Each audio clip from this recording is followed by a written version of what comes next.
Rock climbing is one of the fastest growing sports on the planet. The upcoming 2020 Olympics in Japan will be the first to feature climbing as one of its prestigious events. While research has helped climbers learn how to avoid injuries to their upper body, surprisingly, little is known about the effects of climbing on the lower body.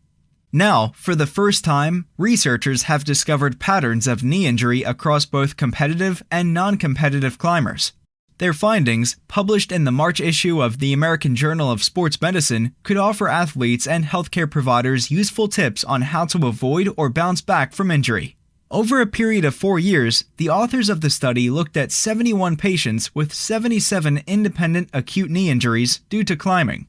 Athletes were grouped by performance level, either competitive or non-competitive, and injuries were classified by climbing type, due either to rope climbing or to bouldering, both indoor and outdoor.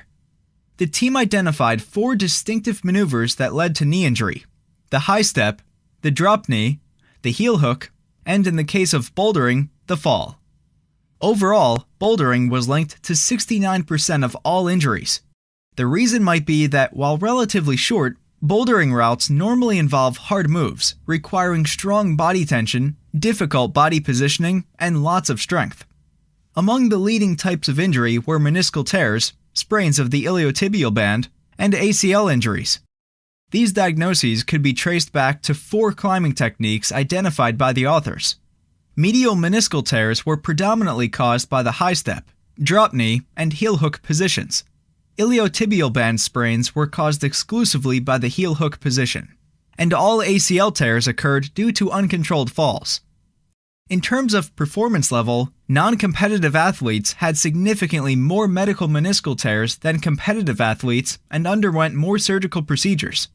While it's unclear why, the authors note that the competitive group was significantly younger and carried less body weight. The team's findings can't be generalized to all climbers, but they do point to ways of training safely. For athletes rehabbing an injury, rope climbing should be preferred to bouldering to avoid falls and direct impact on the knee. And all athletes, regardless of experience, might want to address muscle weaknesses not trained through climbing alone.